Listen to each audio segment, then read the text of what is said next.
Punta muna tayo sa probinsya po ng Negros Oriental dahil mainit pong ang suporta na ipinakita ng mga taga Negros Oriental sa tribute rally para kay dating Pangulong Rodrigo Duterte, kung saan suportado ito ng mga local leader, partikular na sa Dumaguete City. Live na magbabalita mula Dumaguete City si ka-partner Eileen Navarro. Partner Eileen, maayong gabi diha. Yes, maayong gabi mga kapartners. Bandang 1:00 pa lang ng hapon nakaset up na ang venue para sa makasaysayang aktibidad ngayong araw dito sa Pantawan 2, Rizal Boulevard, Dumaguete City, ang paboritong tambayan ng mga Dumagueteños. Bilang ama ng lungsod, kinompirma ni Mayor Ipe Remolyo na binigyan niya ng permit ang pagtitipon ng Duterte supporters ngayong gabi. Ang tanging hiling niya, isang mapayapa at matiwasay na aktibidad.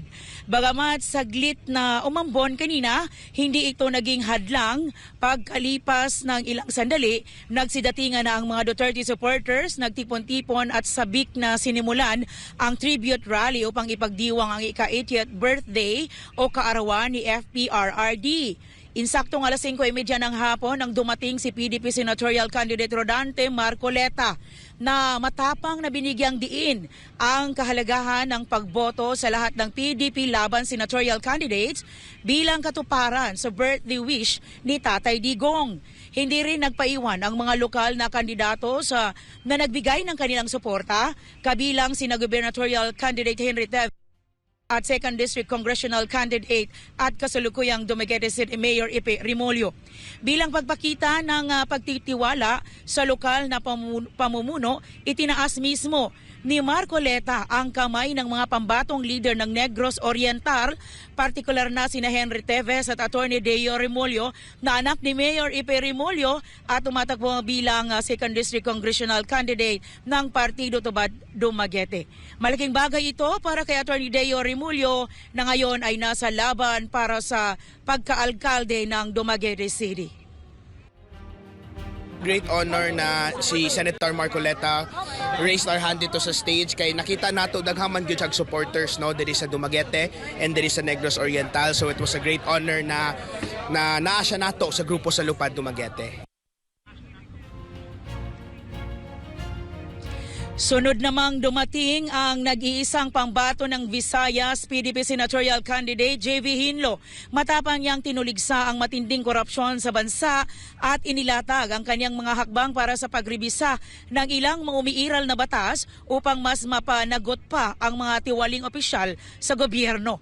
Ang matagumpay na aktibidad na ito ay naisakatuparan sa pamamagitan ng pagkakaisa ng iba't ibang grupo na kinabibilangan ng DDSR All Confederation, Reforma Pilipinas, PDP Laban at Maisog Dumaguete.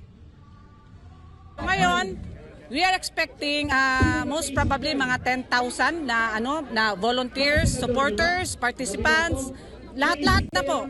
So yun po, dahil ang Negros Oriental, kasi sabi nila noon, this is a yellow country. And then naging red country. Ngayon po, green country na po kami. So, pinapakita lang po namin kung gaano po kami kalakas, kung gaano po namin kamahal si Tatay. Noong 2015 po, hanggang ngayon, nandito pa rin po kami para kay Tatay Digong po. Tatay Digong, happy birthday po. Mag-ingat po kayo dyan. Magpalakas po kayo. Kasi nandito lang po kami para sa iyo po. Maraming salamat po. Hindi lang Dumaguete City ang nagdiriwang para kay FPRRD, maging ang bayan ng San Jose, Amlan at Tanhay ay kasabay na nagkikiisa sa selebrasyong ito. Mula dito sa Dumaguete City, ito si Eileen Navarro, SMNI News. Maraming salamat si partner Eileen Navarro live na nagre-report dyan po sa Dumaguete City.